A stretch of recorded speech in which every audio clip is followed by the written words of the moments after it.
नमस्कार। नई उम्मीदें, नए सपने और एक और नई शुरुआत, क्योंकि हर सुबह आपके लिए लेकर आती है अवसर अपार और हम आपके लिए लेकर आते हैं नया सवेरा। बिल्कुल, नया सवेरा में हम बात करेंगे नए भारत की, साथ ही साथ प्रेस रिपोर्ट्स के माध्यम से आपको बताएंगे कि आज के अखबारों में कौन कौन सी खबरें प्रकाशित है।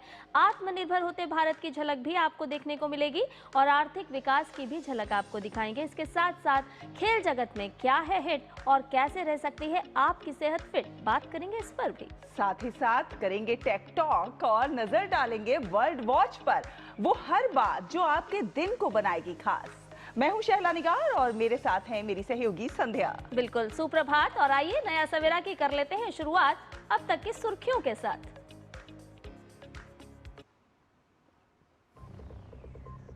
बिहार में जेडीयू विधायक दल की बैठक आज, नीतीश कुमार ने भी बुलाई कैबिनेट की अंतिम बैठक। आज ही राज्यपाल को इस्तीफा दे सकते हैं नीतीश।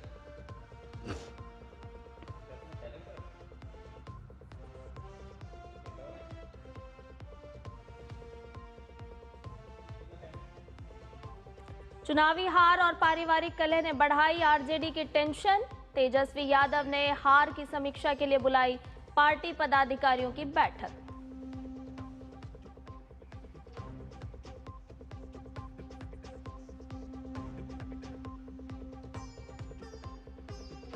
फरीदाबाद में आज होगी उत्तरी क्षेत्रीय परिषद की बैठक। गृह मंत्री अमित शाह की मौजूदगी में राज्य सरकारों के बीच समन्वय, पानी के बंटवारे जैसे अहम मुद्दों पर चर्चा की संभावना।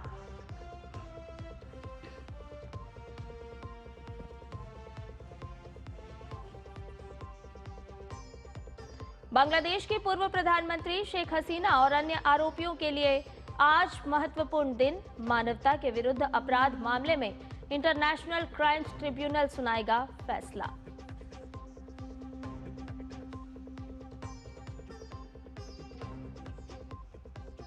और शतरंज विश्व कप में अर्जुन एरगैसी भारत की आखिरी उम्मीद। आज क्वार्टर फाइनल में चीन के ग्रैंड मास्टर वेई यी के साथ खेलेंगे शह और मात का खेल।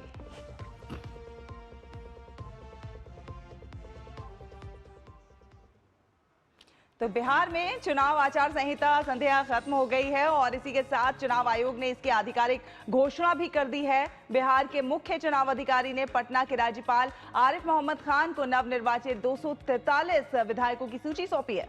और इस सूची में एनडीए के 202, महागठबंधन के 34, एआईएमआईएम समेत अन्य दलों के विधायकों के नाम शामिल हैं। तो बिहार में चुनावी आचार संहिता जो है वो अब खत्म हो गई है। बिहार में सरकार गठन को लेकर भी हलचल तेज हो रही है। बिल्कुल, और बिहार में सरकार गठन को जो हलचल तेज है तो उसमें सियासी माहौल भी अब लगातार गर्म होता जा रहा है। अगर आज की ही बात की जाए तो आज बिहार में क्या क्या होने वाला है, जरा उस पर एक नजर डाल लेते हैं। तो बिल्कुल, जेडीयू विधायक दल की आज जो है बैठक होनी है और नीतीश कुमार को कहीं ना कहीं नेता चुने जाने की पूरी संभावना है। तो जेडीयू विधायक दल की बैठक होनी है, बेहद महत्वपूर्ण रहेगी ये बैठक। नीतीश कुमार को विधायक दल का नेता चुने जाने की संभावना है। बीजेपी विधायक दल भी चुनेगा अपना नेता। तो नीतीश कैबिनेट की अंतिम बैठक जो है वो आज होने जा रही है और इसीलिए बेहद महत्वपूर्ण भी है। आज मंत्रिमंडल भंग करने की सिफारिश करेगा कैबिनेट। और इसके साथ साथ नीतीश कुमार के आज इस्तीफा देने की संभावनाएं अब बढ़ गई हैं। एनडीए के कुछ घटक दल भी हैं जो अपना नेता, जैसे प्रफुल्ल मांझी हम के नेता चुने गए हैं। उसके साथ साथ लगातार बैठकों का दौर चल रहा है। एलजेपीआर की बात करें तो यहाँ भी अपना नेता चुन लिया गया है। एनडीए के कुछ घटक दलों ने अपना नेता चुना है, जिसमें हम है, एलजेपीआर है, प्रफुल्ल मांझी को हम का नेता चुना गया है। तो एनडीए विधायक दल की बैठक की तारीख जो है अगर उसकी बात की जाए तो अभी तय नहीं है। एनडीए का नेता चुने जाने के बाद राज्यपाल को सौंपा जाएगा और ये जो इसका समर्थन पत्र होगा वो राज्यपाल को सौंप दिया जाएगा। ये एक पूरी प्रक्रिया होती है जहां मुख्यमंत्री की नियुक्ति राज्यपाल करते हैं। पटना के गांधी मैदान की अगर बात करें तो ये भी सजने लगा है, क्योंकि यहीं पर शपथ ग्रहण समारोह संपन्न होना है। इसके साथ साथ आम लोगों के लिए एंट्री को भी बैन कर दिया गया है। तो मुख्यमंत्री की नियुक्ति राज्यपाल करेंगे और जिस तरह से हमने देखा कि बिहार चुनाव को लेकर के परिणाम जो सामने आए हैं, तो अब अगले कदम आगे बढ़ते जा रहे हैं। अगली प्रक्रिया की तरफ एनडीए सरकार बढ़ती हुई जा रही है। जो गांधी मैदान है वहां पर शपथ ग्रहण समारोह संपन्न होगा। गांधी मैदान में आम लोगों की एंट्री को बैन कर दिया गया है। तैयारियां शुरू हो चुकी है। जेडीयू विधायक दल की बैठक आज होनी है। और बिल्कुल, और इसी हफ्ते जो है सरकार गठन होना है और उसके लिए तमाम तैयारियां जो है वो शुरू हो गई हैं। पहले मौजूदा मुख्यमंत्री को राज्यपाल को इस्तीफा सौंपना संवैधानिक रूप से अनिवार्य है और इस्तीफा स्वीकार करने के बाद राज्यपाल नई विधानसभा में बहुमत हासिल करने वाले दल या फिर गठबंधन के नेता को सरकार बनाने के लिए आमंत्रित करते हैं। तो यही लोकतंत्र की खूबसूरती भी है। बिहार में नई सरकार के गठन पर एनडीए घटक दलों में विचार विमर्श का दौर भी चल रहा है। इसी कड़ी में राष्ट्रीय लोक मोर्चा के अध्यक्ष उपेंद्र कुशवाहा ने दिल्ली में केंद्रीय शिक्षा मंत्री और बिहार बीजेपी के प्रभारी धर्मेंद्र प्रधान से मुलाकात की। धर्मेंद्र प्रधान से एनडीए के अनेक नेताओं की मुलाकात को बेहद महत्वपूर्ण माना जा रहा है। और वहीं हिंदुस्तानी अवाम मोर्चा सेक्युलर के प्रमुख जीतन राम मांझी ने भी बिहार बीजेपी प्रभारी धर्मेंद्र प्रधान से मुलाकात की है और इस मौके पर बिहार बीजेपी के संगठन प्रभारी विनोद तावडे भी मौजूद रहे। माना यह जा रहा है कि बिहार में नई सरकार के गठन के लिए एनडीए के घटक दलों के साथ विचार विमर्श किया जा रहा है।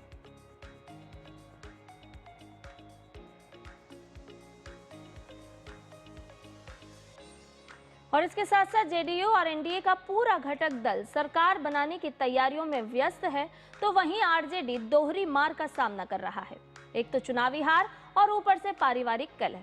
बिल्कुल, लालू परिवार की फूट कुछ इस तरह से सामने आई है कि पारिवारिक ताना बाना लगभग बिखरने लगा है। अपने पिता लालू यादव को किडनी डोनेट करने वाली बेटी रोहिणी आचार्य ने ना सिर्फ अपने पिता का घर छोड़ दिया है, बल्कि सारे रिश्ते नाते भी खत्म करने की घोषणा कर दी है। और इस तनाव भरे माहौल में आज तेजस्वी यादव चुनावी हार की समीक्षा करेंगे। चुनाव अभियान में कहां चूक हुई, इसकी प्रत्याशियों और पदाधिकारियों से जानकारी भी लेंगे।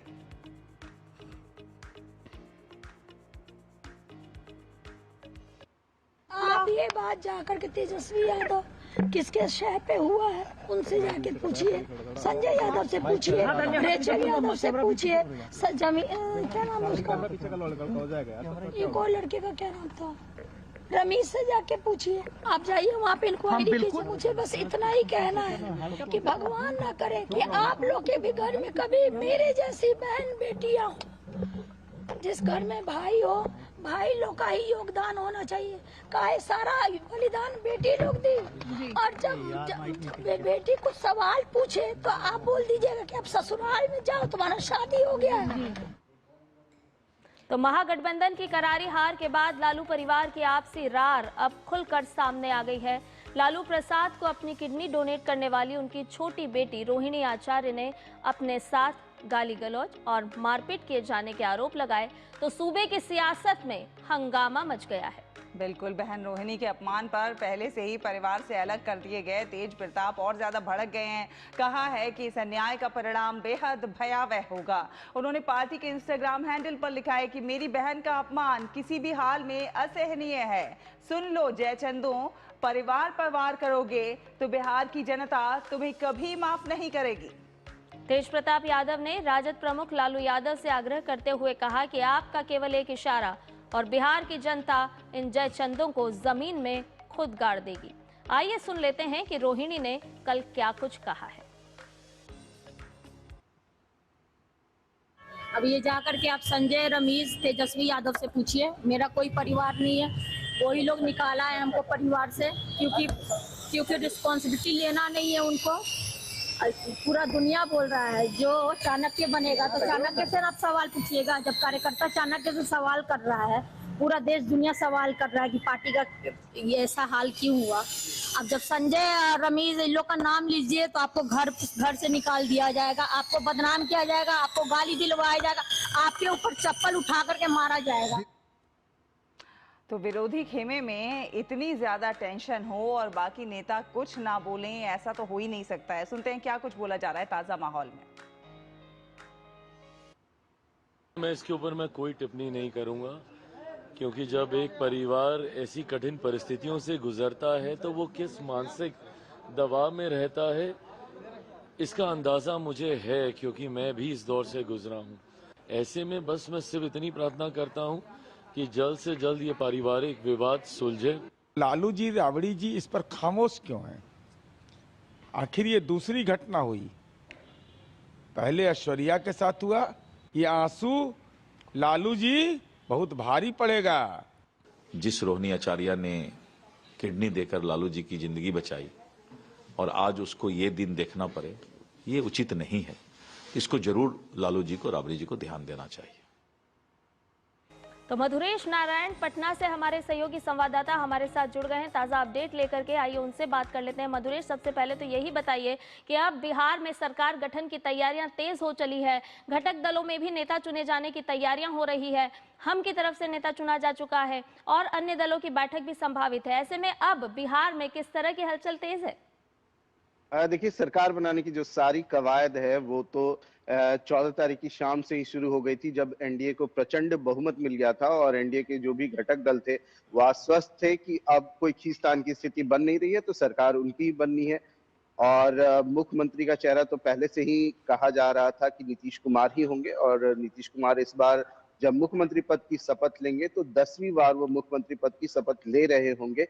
फिलहाल जो आज घटनाक्रम होने वाले हैं उसके बारे में एक बार बात कर लेते हैं। आज कल हम सेकुलर यानी जीतन राम मांझी की पार्टी, चिराग पासवान की लोजपा रामविलास और इसके साथ ही उपेंद्र कुशवाहा की आरएमएल पार्टी की विधायक दल की बैठक कल खत्म हो चुकी है और उन्होंने अपना नेता चुन लिया है। आज जनता दल यू यानी नीतीश कुमार की पार्टी की विधायक दल की बैठक सुबह 11 बजे से होनी है, जिसके बाद विधायक दल का जो नेता है वो चुना जाएगा और समझा जा रहा है कि नीतीश कुमार को ही विधायक दल का नेता चुना जाएगा। इसके बाद फिर कैबिनेट की बैठक भी संभावित है। ये वर्तमान जो सरकार अभी चल रही है उसकी ये आखिरी कैबिनेट की बैठक होगी, जिसमें जो सरकार बनाने के लिए जो कवायद है वो की जाएगी और इसके बाद नीतीश कुमार राज्यपाल आरिफ मोहम्मद खान से मिलने का वक्त मांगेंगे और उनको अपना इस्तीफा सौंपेंगे, जिसके बाद जो आगे की प्रक्रिया है उसके बाद फिर वो की जाएगी। बताया जा रहा है कि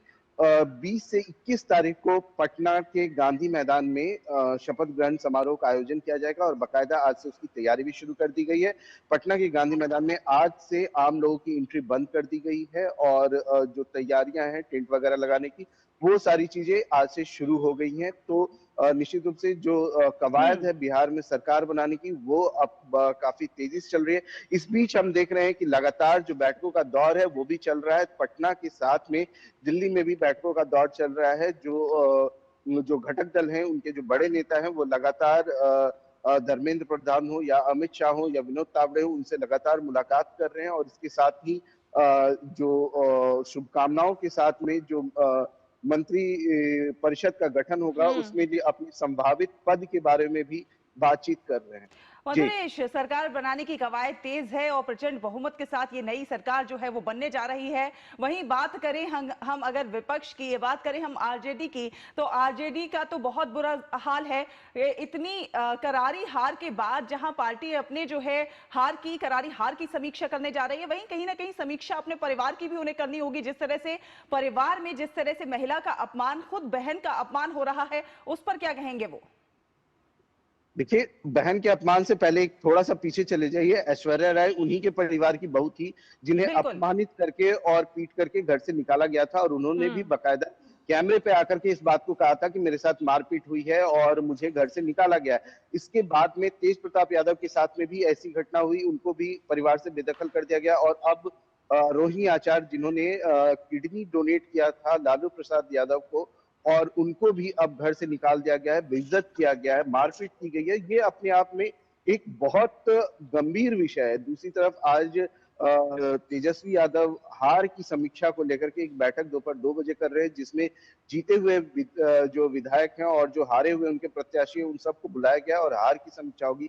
ऐसे में जो लोग हैं, जो बिहार के लोग हैं, उनका कहना है कि हार की समीक्षा के साथ में तेजस्वी यादव को अपने परिवार की वर्तमान स्थिति की भी समीक्षा करनी चाहिए, क्योंकि एक नाम लगातार सामने आ रहा है, संजय यादव का नाम आ रहा है और अभी रोहिणी आचार्य ने रमीज का भी नाम लिया है। तो संजय यादव का जो नाम है वो तेज प्रताप यादव ने भी दिया था जब उनको घर से निकाला गया था, अब रोहिणी आचार्य ने भी वही नाम दिया है। तो ऐसे में तेज प्रताप यादव को अब एक बार समीक्षा करने की जरूरत है कि संजय यादव को उनके परिवार के मैटर में कितना इंटरफेयर करना चाहिए या नहीं करना चाहिए। और दूसरी साथ ही तरफ साथ अगर हम मधुरेश बात एक करें, चीज ये भी समीक्षा करनी होगी, जिस तरह से वो फ्रेंडली फाइट की बात कर रहे थे।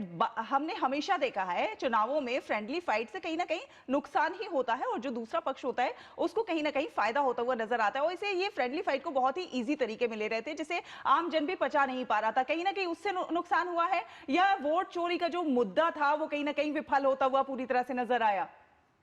देखिए, इतनी बड़ी मात्रा में जब मतदान हुआ तो वोट चोरी का मुद्दा तो अपने आप ही खत्म हो गया। वो तो मुद्दा ही नहीं रहा, जनता ने उसको सिरे से निकाल दिया। दूसरी तरफ अगर बात करें फ्रेंडली फाइट की जो स्थिति बनी थी, फ्रेंडली फाइट तो होता नहीं है। अगर कोई प्रत्याशी दूसरे प्रत्याशी के अगेंस्ट खड़ा है तो वो एक दूसरे के खिलाफ चुनाव लड़ते हैं और एक दूसरे के वोट की कटिंग करते हैं। और इसमें थोड़ा सा पीछे जाकर के एक बार अगर आप देखें तो जब से सीट बंटवारे की बात चल रही थी, सीट बंटवारे की बात के समय से ही ऊहापोह की स्थिति महागठबंधन में दिख रही थी और अनस्टेबिलिटी जो थी वो आखिरी दिन चुनाव तक देखने को मिली। और यही कारण रहा कि फ्रेंडली फाइट की भी स्थिति बनी और नेता सब कुछ समेट नहीं पाए। और जनता जो है वो ये देख करके चीजों को एनालाइज कर रही थी। जनता का ये कहना था कि जब महागठबंधन की जो घटक दल है वो आपस में स्टेबल नहीं है तो बिहार में एक स्टेबल सरकार कैसे बना पाएंगी। और यही कारण है शायद कि जो एनडीए की इतनी बड़ी जीत हुई है और एनडीए को इतना बड़ा मैंडेट बिहार की जनता ने दिया है, क्योंकि महागठबंधन में एक तरफ जहां सब कुछ अनस्टेबल दिख रहा था, एनडीए में शुरू से क्रोनोलॉजिकली सब कुछ स्टेबिलिटी के साथ में और सब कुछ एक फॉर्मूला तय करके सेट किया गया। जैसे सीट बंटवारे की जो बात है उसमें भी सब कुछ सेट हुआ। अगर सीट बंटवारे के बाद कुछ लोग नाराज हुए, अमित शाह ने आकर के नाराजगी दूर कर दी और ये पूरी तरीके से नाराजगी दूर हो गई, जिसका असर जो चुनाव प्रचार हुआ उसमें भी देखने को मिला। और यही कारण रहा कि जब सब कुछ सेट एनडीए में दिखा तो एनडीए को जनता ने अपना मैंडेट दिया। जी मधुरेश, इसके साथ साथ एक तरफ हम देख रहे हैं कि जहां पर परिवारवाद मंचों से सुनाई दिया था प्रचार के दौरान, अब परिवार विवाद भी देखने को मिल रहा है। एक तरफ देखें तो डबल इंजन की सरकार की तैयारी है बिहार में, वहीं दूसरी तरफ डबल टेंशन महागठबंधन के साथ है। इसको किस तरह से आकलन कर पा रहे हैं आप? देखिए, सबसे बड़ी बात तो ये है कि एनडीए में शुरू से लेकर अभी तक सब कुछ इंटैक्ट है, पार्टियां इंटैक्ट है। लगातार जिस तरह की बैठक हो रही है, जिस तरह का मेल मिलाप हो रहा है, ये एक बहुत पॉजिटिव मैसेज जा रहा है। जबकि महागठबंधन में हार की जिम्मेदारी लेने वाला कोई नहीं है। तेजस्वी यादव अपने परिवार की उलझन में को सुलझाने में लगे हुए हैं। दूसरी तरफ राहुल गांधी एक बार फिर से वोट चोरी जैसी बातों को लेकर के सामने आ रहे हैं। चुनाव आयोग पे हार का ठिकरा फोड़ रहे हैं। उनका कहना है कि चुनाव में गड़बड़ी हुई है। ऐसे में कार्यकर्ता जो हैं और जो पार्टी के अन्य नेता हैं वो भी परेशान हैं, क्योंकि अब वक्त है, अगर महागठबंधन को अगले चुनाव में भी बेहतर करना है तो कम से कम एक बार बैठ करके हार की समीक्षा करनी चाहिए। तेजस्वी यादव का तो कम से कम ठीक है कि वो हार की समीक्षा कर रहे हैं, लेकिन कांग्रेस में अभी तक ऐसी कोई बात सुनने में नहीं आई है कि कोई हार की समीक्षा को लेकर कोई बैठक कर रहे हैं, कोई मंथन कर रहे हैं। ऐसी ही स्थिति सीपीआईएमएल में भी है। सीपीआईएमएल ने भी अभी तक कोई घोषणा नहीं की है कि हार को लेकर के उनकी कोई बैठक या मंथन होने वाली है।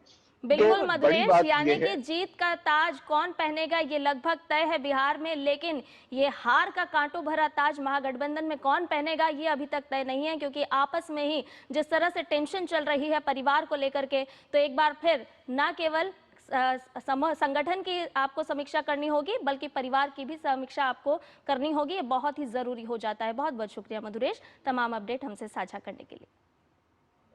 तो बिल्कुल, और बिहार में एनडीए की फिर से सरकार बनने जा रही है और वो भी कहीं ना कहीं पहले से बहुत ज्यादा प्रचंड बहुमत के साथ। लेकिन सवाल तो महागठबंधन से जुड़े दल और कांग्रेस से भी पूछे जाएंगे कि क्यों वो इतनी बुरी हार से गुजर रही है। भाजपा आईटी सेल के प्रमुख अमित मालवीय ने कांग्रेस नेता राहुल गांधी पर उनकी पार्टी को 95 चुनाव में हार का सामना करने के लिए निशाना साधते हुए कहा है कि वो 2 दशकों में मिली करारी हार के बावजूद शताब्दी से 5 साल पीछे हैं। कहा है कि पार्टी के खराब प्रदर्शन के बावजूद वो चिंतित नजर नहीं आ रहे हैं। तो कड़वे लेकिन तथ्यों से भरे सवाल, ये संध्या। बिल्कुल, विपक्ष की जो करारी हार है उस पर भाजपा भी वार करती हुई साफ तौर पर नजर आ रही है। लालू यादव के परिवार में जिस तरह से विवाद के स्वर अब उठ खड़े हुए हैं, तो सवाल बिहार की जनता में भी है कि आप जिस तरह से महिलाओं को सशक्त बनाने की बात कर रहे थे, तो परिवार में महिलाओं का क्या हाल है, ये भी देखना होगा। फिलहाल एक छोटा सा ब्रेक लेते हैं। ब्रेक के उस पार खबरों का सफर जारी है, आप देखते रहिए नया सवेरा।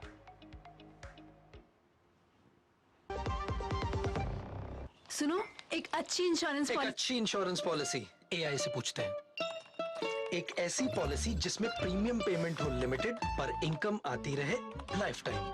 LIC का जीवन उत्सव। एक ऐसी पॉलिसी जो दे होल लाइफ इंश्योरेंस कवर भी। LIC का जीवन उत्सव। वाओ, चलो तो LIC की जीवन उत्सव पॉलिसी ही लेते हैं। मैं भी तुमसे यही कह रही थी, LIC का जीवन उत्सव। लाइफ टाइम सेलिब्रेशन मनाइए LIC के जीवन उत्सव के साथ। फ्यूचर सेट है।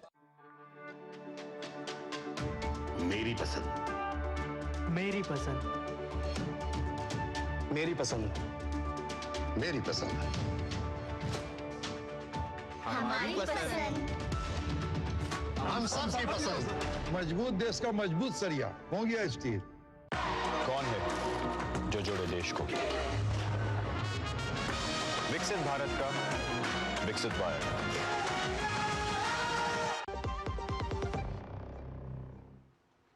ब्रेक के बाद नया सवेरा में आपका एक बार फिर से स्वागत है। आपको बता दें कि गृह मंत्री अमित शाह आज हरियाणा के फरीदाबाद में उत्तर क्षेत्रीय परिषद की बैठक की अध्यक्षता करेंगे। बैठक में हरियाणा, हिमाचल प्रदेश, पंजाब के मुख्यमंत्री, दिल्ली, जम्मू और कश्मीर और लद्दाख के उपराज्यपाल और साथ ही साथ चंडीगढ़ के प्रशासक भी भाग लेंगे। और ये परिषद आपको बता दें केंद्र और राज्यों के बीच सहयोगात्मक संवाद के लिए मंच प्रदान करती है। उत्तर क्षेत्रीय परिषद की 32वीं बैठक में राज्य सरकारों के बीच समन्वय, पानी के बंटवारे से जुड़े मुद्दों और विकास कार्यों के बारे में चर्चा होने की संभावना है। राज्य पुनर्गठन अधिनियम 1956 के अंतर्गत गठित क्षेत्रीय परिषदें राज्यों से जुड़े मामलों के समाधान के लिए सलाहकार निकायों के रूप में कार्य करती हैं।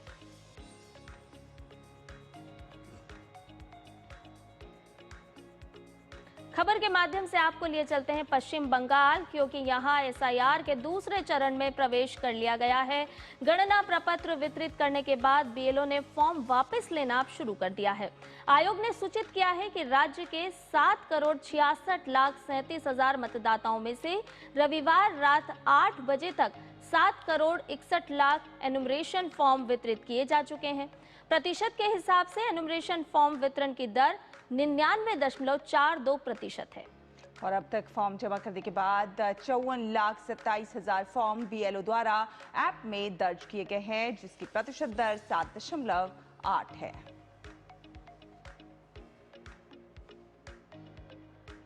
विदेश मंत्री डॉक्टर एस जयशंकर आज रूस की राजधानी मॉस्को में रूस के विदेश मंत्री सर्गेई लावरोव से मुलाकात करने वाले हैं। दोनों देशों के शीर्ष राजनयिक इस बैठक में कई महत्वपूर्ण द्विपक्षीय और अंतर्राष्ट्रीय मुद्दों पर बातचीत करेंगे, जिनमें व्यापार, ऊर्जा, सहयोग, रक्षा, साझेदारी और क्षेत्रीय सुरक्षा प्रमुख विषय पर चर्चा होने की संभावना है। और साथ ही साथ भारत रूस सहयोग, बहुध्रुवीय विश्व व्यवस्था और अंतर्राष्ट्रीय तनावों पर भी चर्चा होने की संभावना। ये बैठक दोनों देशों के लंबे समय से चले आ रहे रणनीतिक संबंधों को और मजबूती देने के लिहाज से खासी महत्वपूर्ण मानी जा रही है।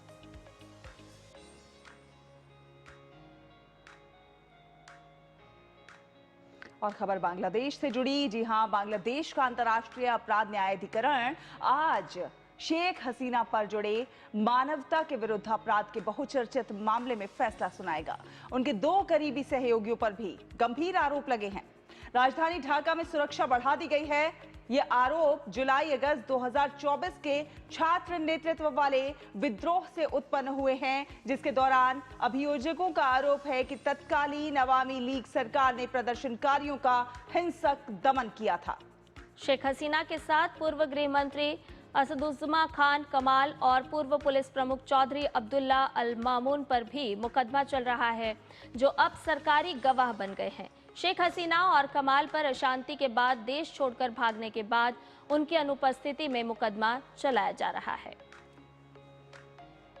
तो ढाका में कड़ी सुरक्षा व्यवस्था कर दी गई है। शेख हसीना पर आज फैसला आना है। सरकारी एजेंसियों के दुरुपयोग का गंभीर आरोप लगा है। ढाका से नवल सिंह परमार हमारे साथ जुड़ रहे हैं ज्यादा जानकारी के साथ। नवल, बेहद महत्वपूर्ण फैसला आना है, इसे देखते हुए सुरक्षा व्यवस्था भी कड़ी कर दी गई है, क्या कुछ स्थिति है वहां पर? जी, देखा जाए तो आज दोपहर तक फैसला आने की संभावना है और उसको देखते हुए कोई अनिश्चित घटनाएं न बने उसके लिए पुलिस और जो लॉ एनफोर्समेंट एजेंसीज है उसका हैवी डिप्लॉयमेंट ढाका और ढाका के आसपास के डिस्ट्रिक्ट्स में किया गया है। साथ में मदारीपुर, फरीदपुर और गोपालगंज जो शेख हसीना का होम डिस्ट्रिक्ट है वहाँ पे भी कड़ी सुरक्षा व्यवस्था लगाई गई है।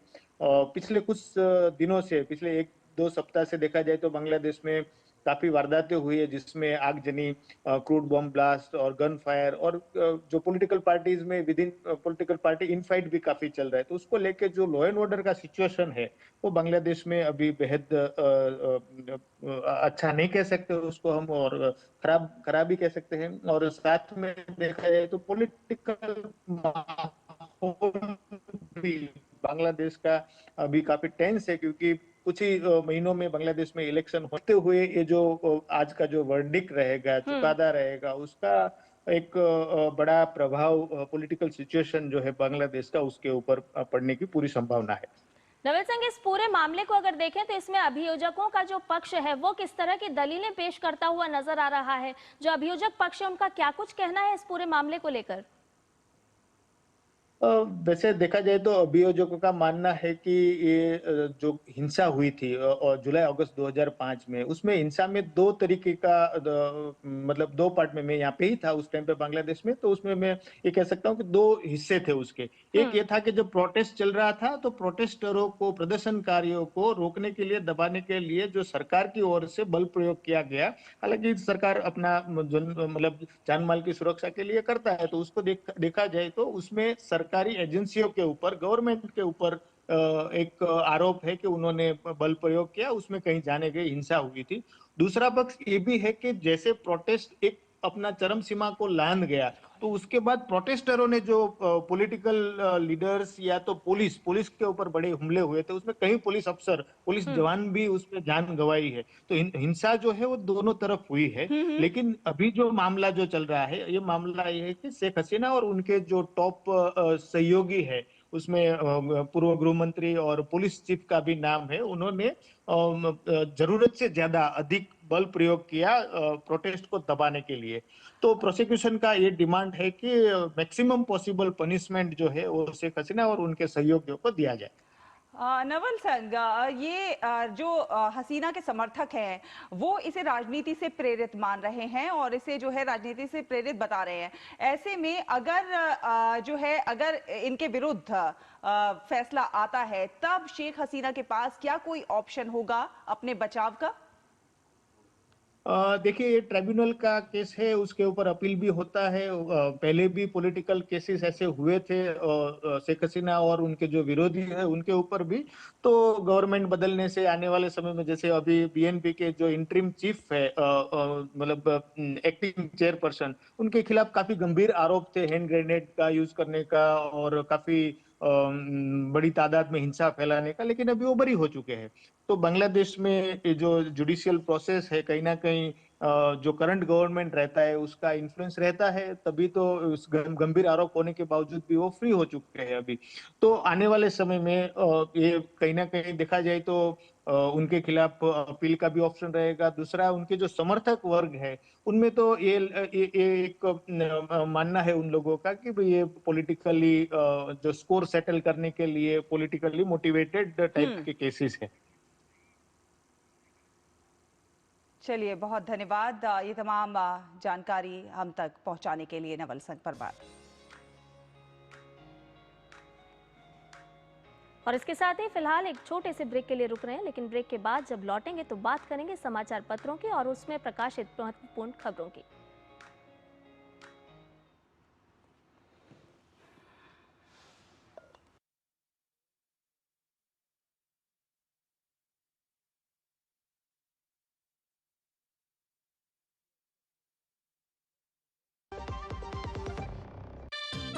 खेलता है, झूलता उछलता है, दौड़ता कभी कभी दौड़ कर आता है, आगे आगे बढ़ता है।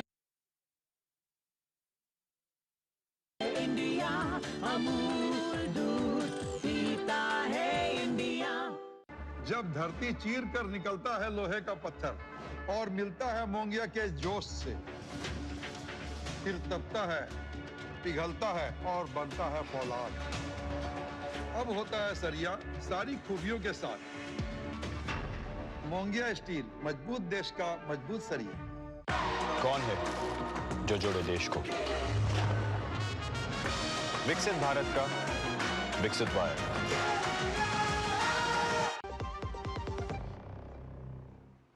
ब्रेक के बाद स्वागत है आपका। नया सवेरा देख रहे हैं आप और नया सवेरा में चलिए बात करते हैं समाचार पत्रों में छपी प्रमुख और दिलचस्प खबरों की प्रेस रिपोर्ट के जरिए।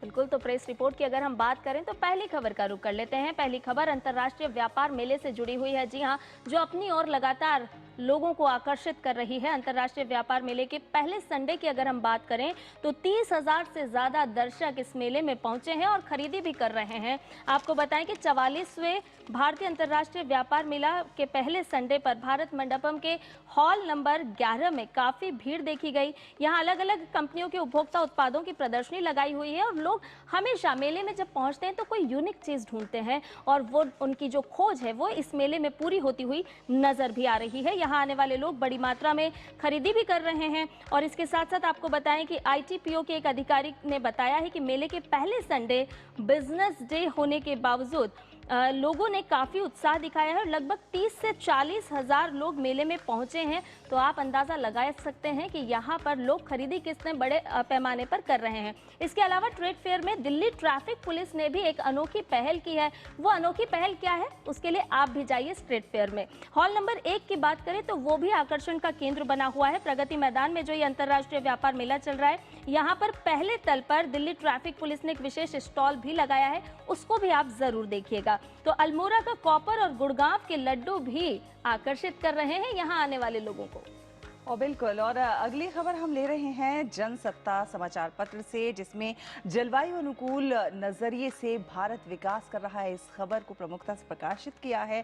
भारत दरअसल ऐसे विकास पथ तैयार कर रहा है जो कि आर्थिक रूप से सुदृढ़ और जलवायु के अनुकूल हैं। भारत ने दिखा दिया है कि आर्थिक वृद्धि और सामाजिक समावेशन एक साथ किस प्रकार से संभव है और भारत ये करके दिखा रहा है। UNDP की हालिया मानव विकास सूचकांक से ये बात पता चली है कि मानव विकास में वैश्विक प्रगति 35 वर्षों में निम्नतम स्तर पर आ गई है और पिछले 2 वर्ष से ये लगभग स्थिर बनी हुई है। UNDP ने कहा है कि भारत आर्थिक रूप से सुदृढ़ जो है वो बना हुआ है।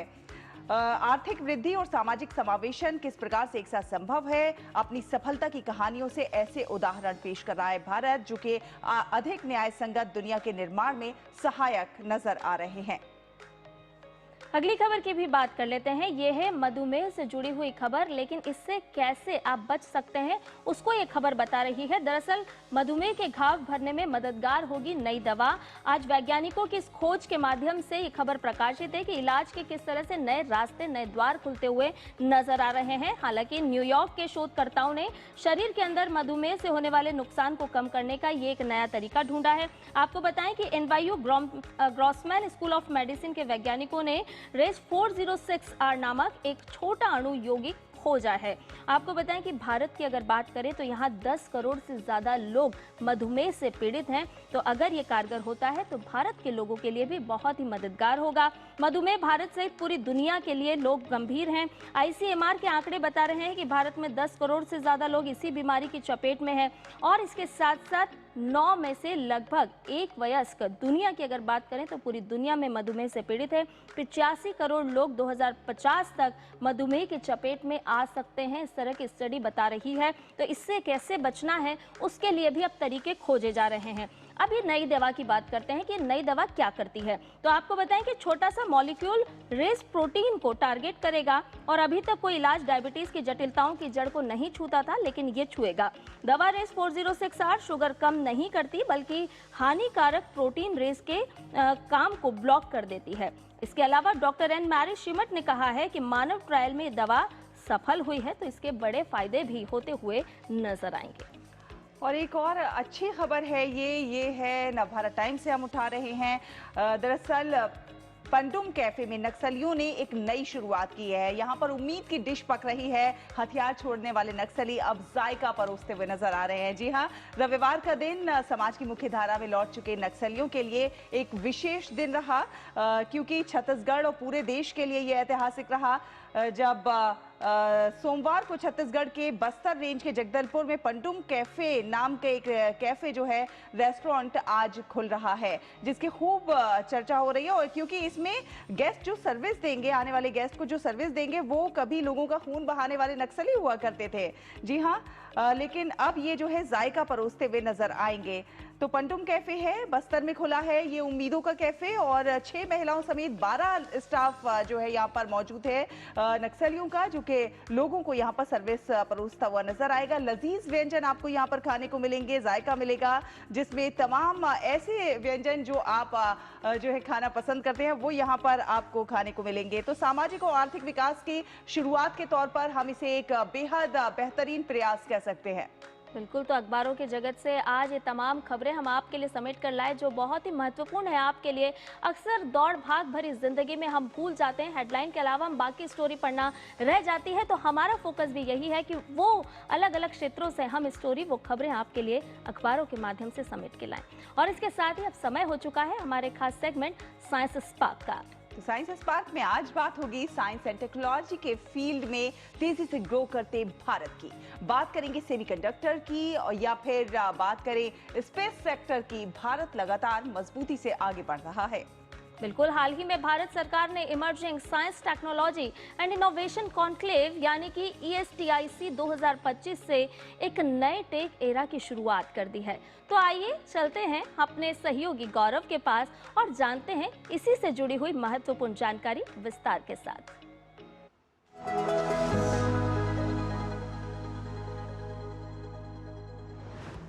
विज्ञान और तकनीक की जब भी बात आती है, कई सवाल भी साथ लाती है कि वैश्विक परिदृश्य में भारत विज्ञान और तकनीक के क्षेत्र में दुनिया में किस पायदान पर खड़ा है। क्या भारत तेजी से इस क्षेत्र में ग्रोथ कर रहा है? क्या भारत में भी उस तरह के इनोवेशंस और एक्सपेरिमेंट्स हो रहे हैं जैसे दुनिया के बाकी विकसित देशों में हो रहे हैं?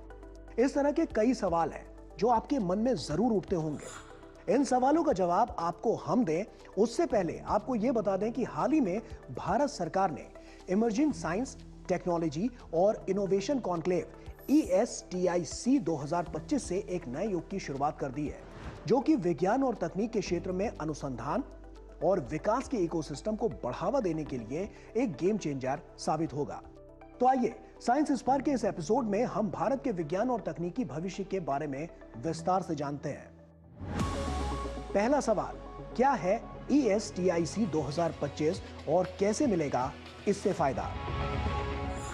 इमर्जिंग साइंस, टेक्नोलॉजी और इनोवेशन कॉन्क्लेव यानी ESTIC 2025 भारत में टेक्नोलॉजी और रिसर्च को बढ़ावा देने के लिए सरकार का एक बड़ा कदम है। इसे आप विज्ञान का महामंथन मान सकते हैं, जहां देश के बड़े बड़े वैज्ञानिक, उद्योगपति और नीति निर्माता मिलकर भविष्य की टेक्नोलॉजी पर चर्चा करते हैं। इसका सबसे बड़ा फायदा 1 लाख करोड़ रुपए के RDI अनुसंधान, विकास एवं नवाचार योजना कोष के रूप में इसे मिला है। यह पैसा खासकर प्राइवेट कंपनियों और स्टार्टअप्स को रिसर्च करने, नई खोजें करने और स्वदेशी टेक्नोलॉजी जैसे AI, ग्रीन एनर्जी और सेमीकंडक्टर बनाने के लिए दिया गया है। इस पहल से भारत टेक्नोलॉजी के क्षेत्र में आत्मनिर्भर बनेगा, रोजगार के नए मौके पैदा होंगे और खेती, स्वास्थ्य और शिक्षा जैसे क्षेत्रों में आम आदमी को सस्ती और बेहतर सुविधाएं मिलेंगी। ये ESIC 2025 भारत को ग्लोबल टेक लीडर बनाने की दिशा में एक महत्वपूर्ण कदम है। दूसरा सवाल, कैसे बनेगा Bharat global tech leader? Global tech leader बनने की कड़ी में भारत इस वक्त साइंस एंड टेक्नोलॉजी में तेजी से अपनी मजबूती दुनिया भर में दिखा रहा है। आर्टिफिशियल इंटेलिजेंस और मशीन लर्निंग की बात करें तो AI का उपयोग खेती में फसल की भविष्यवाणी से लेकर हेल्थ केयर में बीमारियों का जल्दी पता लगाने और गवर्नेंस में बेहतर फैसले लेने के लिए किया जा रहा है। क्वांटम कंप्यूटिंग के तहत स्वदेशी क्वांटम प्रोसेसर और रिसर्च लैब विकसित किए गए हैं, जो डेटा इंक्रिप्शन और दवा खोजने के तरीके में क्रांति लाएगा। 6G और सैटेलाइट इंटरनेट से हाई स्पीड कम्युनिकेशन को सभी के लिए संभव बनाने के लिए दूर दराज के इलाकों को जोड़ने के लिए 6G नेटवर्क और सैटेलाइट आधारित इंटरनेट का सफल परीक्षण हो रहा है। इसके अलावा space technology, air taxi, new transportation technology, green hydrogen और रिन्यूएबल एनर्जी, सेमीकंडक्टर और chip manufacturing, personalised medicine, vaccine development, cyber security और ब्लॉकचेन, एग्रीकल्चर टेक्नोलॉजी समेत एनर्जी, एनवायरनमेंट और क्लाइमेट को लेकर इनकी लेटेस्ट टेक्नोलॉजी पर जो काम किए गए हैं और किए जा रहे हैं, उनसे भारत विज्ञान और तकनीक में तेजी से ग्लोबल टेक लीडर की भूमिका को सही मायनों में साबित कर रहा है। अगला सवाल, भारत की टेक्नोलॉजी क्रांति में ड्राइव की क्या भूमिका है? ड्राइव यानी Delhi research implementation and innovation Bharat की टेक्नोलॉजी क्रांति में एक पुल यानी कि ब्रिज की तरह काम करता है, जिसका मुख्य उद्देश्य रिसर्च को प्रयोगशालाओं से निकालकर आम आदमी की समस्याओं को हल करने के लिए इस्तेमाल करना है। यह एक साइंस एंड टेक्नोलॉजी क्लस्टर है जो शैक्षणिक संस्थानों, उद्योगों और सरकारी निकायों को एक साथ लाता है। ड्राइव का ध्यान सामाजिक चुनौतियों जैसे कि साफ ऊर्जा, स्वच्छ पानी, स्वास्थ्य सेवा और वायु प्रदूषण पर केंद्रित है। यह इन क्षेत्रों में सस्टेनेबल यानी कि टिकाऊ और रियल वर्ल्ड टेक्नोलॉजी समाधान बनाने के लिए पब्लिक प्राइवेट पार्टनरशिप को बढ़ावा देता है। संक्षेप में कहें तो ड्राइव यह सुनिश्चित करता है कि भारत में हो रहे इनोवेशन यानी नई खोजें केवल वैज्ञानिक प्रगति तक ना हो, बल्कि वे सीधे नागरिकों के जीवन की गुणवत्ता सुधारें और देश के सामाजिक आर्थिक विकास को बढ़ावा दें। इस तरह की तमाम पहलों से भारत ने यह स्पष्ट कर दिया है कि उसका भविष्य विज्ञान और तकनीक की नींव पर टिका है। एआई, क्वांटम कंप्यूटिंग और ग्रीन एनर्जी में हो रहे क्रांतिकारी बदलाव ने न केवल देश की आर्थिक शक्ति को वो बढ़ा रहे हैं, बल्कि हर नागरिक के जीवन को बेहतर बनाने का काम भी कर रहे हैं। ये उपलब्धियां दर्शाती हैं कि भारत अब सिर्फ टेक्नोलॉजी का ही उपभोग करता नहीं, बल्कि एक आत्मनिर्भर और वैश्विक इनोवेटर बनने के लिए पूरी तरह से तैयार है, जो आने वाली पीढ़ियों के लिए एक स्मार्ट, सुरक्षित और समृद्ध भविष्य का निर्माण कर रहा है। तो इसी के साथ साइंस स्पार्क में इतना ही। फिर होगी आपसे मुलाकात कुछ और इंटरेस्टिंग टॉपिक्स के साथ। तब तक के लिए दीजिए अनुमति। नमस्कार।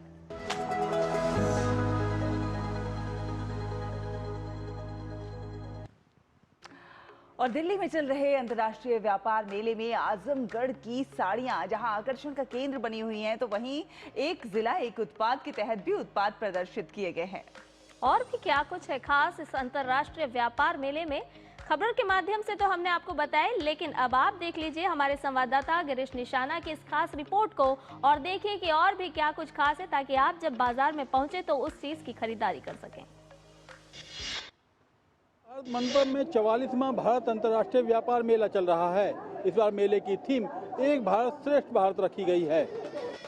भारत मंडपम में चल रहे अंतर्राष्ट्रीय व्यापार मेले में काफी संख्या में प्रदर्शक अपने उत्पादों को प्रदर्शित कर रहे हैं। यहाँ महिला उद्यमी भी काफी संख्या में देखी जा सकती हैं। इस अंतर्राष्ट्रीय व्यापार मेले का प्रदर्शकों को बेसब्री से इंतजार रहता है। पूरे साल भर हमें ट्रेड फेयर का इंतज़ार रहता है, क्योंकि इंटरनेशनल लेवल पे ये जब मेला होता है तो हमें बहुत अच्छा लगता है कि हमारे B2B संपर्क बनते हैं, रिटेल में भी हमारा प्रोडक्ट काफ़ी सेल होता है। उत्तर प्रदेश के आजमगढ़ से आए मोहम्मद ताबिश भी हर साल की तरह इस बार सिल्क की साड़ियां लेकर यहां पहुंचे हैं। इस बार रंग का टिश्यू और खड्डी मोगा साड़ियां भी आकर्षण का केंद्र बनी हुई हैं। इनमें काफी ऐसी भी साड़ियां देखी जा सकती हैं जिन्हें हाथ से बनाने में करीब 6 महीने से ज्यादा का समय भी लग जाता है। साल 2025 का जो है रन कार्ड टिश्यू एंड खड्डी मूंगा पिला है। इस बार थोड़ा सा डिफरेंट है। अगर आपको मैं बताऊं तो ये जो साड़ियां होती हैं हमारी टोटल हैंडलूम बेस्ड होता है, और इसका जो टाइम टेकिंग प्रोसेस होता है थोड़ा सा कॉम्प्लिकेटेड होता है, थोड़ा सा टाइम टेकिंग होता है। लेकिन जो चीज़ बन के आती है सामने, तो फिर जो सामने वाला जो साड़ी को लेने वाला होता है, जो पहनने वाला होता है, उसकी तबीयत खुश हो जाती है, क्योंकि इसकी जो फिनिशिंग और इसकी जो क्वालिटी और इसका जो लुक होता है बहुत ही आउटस्टैंडिंग आता है। एक जिला एक उत्पाद के तहत प्रदर्शक उत्पादों को प्रदर्शित कर रहे हैं। इसके अलावा काफी प्रदर्शक प्राकृतिक उत्पादों को भी नए तरीके से पेश कर रहे हैं। ऑल ओवर इंडिया कुछ ऐसे सेलेक्टेड लोकेशंस हैं जो GI अप्रूव्ड हैं, ठीक है। तो उसमें मुजफ्फरनगर एक आता है, तो वहाँ मुजफ्फरनगर से हम लोग वन डिस्ट्रिक्ट वन प्रोडक्ट जैसे होता है, तो वहाँ से हम जैगरी को प्रमोट करते हैं ज़्यादातर। अंतर्राष्ट्रीय व्यापार मेले में हर दिन राज्य दिवस समारोह की भी धूम देखने को मिल रही है। रविवार को हरियाणा ने भी अपना राज्य दिवस समारोह मनाया। इसमें कलाकारों ने रंगारंग सांस्कृतिक कार्यक्रम पेश किए। मेले में हर दिन सांस्कृतिक कार्यक्रमों का भी आयोजन हो रहा है। मेले के पहले 5 दिन व्यापारी वर्ग के दर्शकों के लिए रखे गए हैं, जबकि आम जनता इस मेले का दीदार 19 नवंबर से कर सकेगी। कैमरामैन आनंद कुमार के साथ गिरीश निशाना, डीडी न्यूज, दिल्ली। और आइए अब खबरें देखेंगे खेल जगत से स्पोर्ट्स ट्रैक में। भारतीय तीरंदाज कुशल दलाल ने लग्जमबर्ग में GT open indoor world series के पुरुष कंपाउंड वर्ग का खिताब जीत लिया है। कुशल ने पूर्व विश्व नंबर 1 तीरंदाज अमेरिका के स्टीफन हैंसन को डबल शूट ऑफ में हराकर स्वर्ण पदक जीता है। फिडे विश्व कप के क्वार्टर फाइनल में ग्रैंड मास्टर अर्जुन एरिगैसी एकमात्र भारतीय उम्मीद बचे हैं। आज क्वार्टर फाइनल में एरिगैसी का सामना चीन के ग्रैंड मास्टर वेई यी से होगा।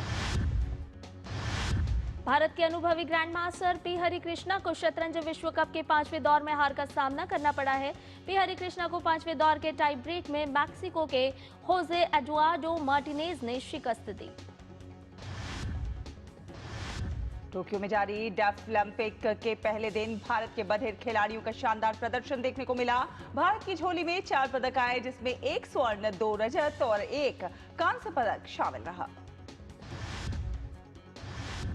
विश्व मुक्केबाजी टूर्नामेंट में भारतीय मुक्केबाज मीनाक्षी, प्रीति, अंकुश और नरेंद्र ने अपने अपने वर्ग में जीत दर्ज करते हुए सेमीफाइनल में जगह बनाकर पदक पक्का कर लिया है।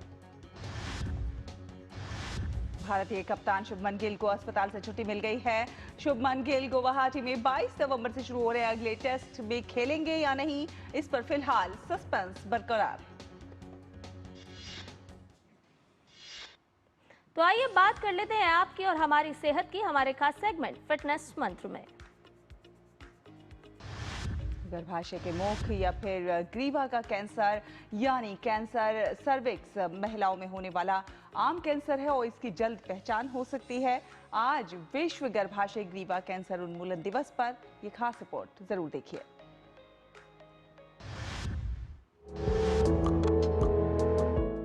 महिलाओं में प्रजनन अंगों के कैंसर के मामले बढ़ रहे हैं। उन्हीं में से एक है बच्चेदानी के मुख का कैंसर यानी कैंसर सर्विक्स। गर्भाशय के मुख के कैंसर के विषय में जागरूकता बढ़ाने के उद्देश्य से हर वर्ष 17 नवंबर को मनाया जाता है विश्व गर्भाशय ग्रीवा कैंसर उन्मूलन दिवस। गर्भाशय के मुख या ग्रीवा का कैंसर यानी कैंसर सर्विक्स महिलाओं में होने वाला एक आम कैंसर है। लगभग 70% मामलों में इसका कारण HPV यानी ह्यूमन पैपिलोमा वायरस का संक्रमण होता है।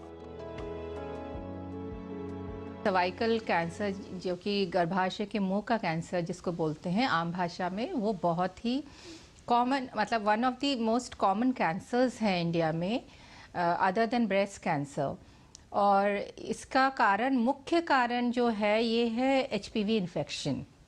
लक्षण ये है कि अगर आपको पानी आ रहा हो जो बदबूदार हो और जिसमें खून मिक्स्ड हो, ब्लड मिक्स्ड हो, या आपका जो है पीरियड्स जो है वो इर्रेगुलर हो गया हो, कभी भी महीना आ रहा हो, या संबंध बनाने पे महीना आना, तो ये होते हैं लक्षण कि सर्वाइकल कैंसर हो सकता है। ज़रूरी नहीं है ये लक्षण कि 100% हम कहें कि ये सर्वाइकल कैंसर्स में भी ही होता है, लेकिन एक बार इसका जांच करवाना ज़रूरी है कि ये किस कारण से हो रहा है। HPV वायरस का संक्रमण, असुरक्षित यौन संबंध, एक से अधिक व्यक्ति से शारीरिक संबंध बनाना, रोग प्रतिरोधक क्षमता कम होना, अंग प्रत्यारोपण के बाद इम्यूनोसप्रेसेंट लेना, धूम्रपान करना या लगातार लंबे समय तक गर्भ निरोधक गोलियों का प्रयोग करना, ये सभी कारक कैंसर सर्विक्स के खतरे को बढ़ाते हैं। HPV के संक्रमण से बचाव किया जा सकता है। साथ ही कैंसर सर्विक्स के लिए महिला को समय समय पर जांच करवानी चाहिए। वैक्सीनेशन जो है वो टीनेज में शुरू होती हैं, तो आप 9 से 14 इयर्स तक हम कहते हैं कि बहुत अच्छा टाइम है देने का, क्योंकि उसमें जो है बच्चे में वो प्रतिक्रिया अच्छी रहती है कि वैक्सीन की रिस्पांस अच्छी रहे। उसके अलावा भी 26 साल तक भी हम कहते हैं दे दो, और 26 साल तक भी नहीं लिए तो 45 इयर्स तक वैक्सीनेशन ली जा सकती है। जल्द पहचान के लिए नियमित रूप से पैप स्मीयर की जांच करवानी चाहिए। असामान्य लक्षणों के प्रति जागरूकता और सतर्कता कैंसर सर्विक्स से बचाव और इसके खतरे को कम करने का प्रभावशाली उपाय है। किरण भारद्वाज, डीडी न्यूज। और आइए अब बात कर लेते हैं मौसम की, जान लेते हैं अधिकतम और न्यूनतम तापमान ग्राफिक्स के जरिए।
और मौसम के हाल के साथ ही नया सवेरा में अब वक्त हो चला है आपसे विदा लेने का, लेकिन जाने से पहले हम आपको दिखा रहे हैं काशी की सुबह। बिल्कुल, काशी की सुबह जहां कण कण में शिव बसे हैं। यहाँ गंगा की लहरें जब प्रकृति से बातें करती हैं तो उस पल का बखान शब्दों में कर पाना नामुमकिन हो जाता है। तो नया सवेरा में आप लीजिए बनारस के घाटों की ये सुंदर सुंदर तस्वीरों का आनंद। मुझे, मेरी सहयोगी शैला और हमारी पूरी टीम को दीजिए इजाजत। नमस्कार। नमस्कार।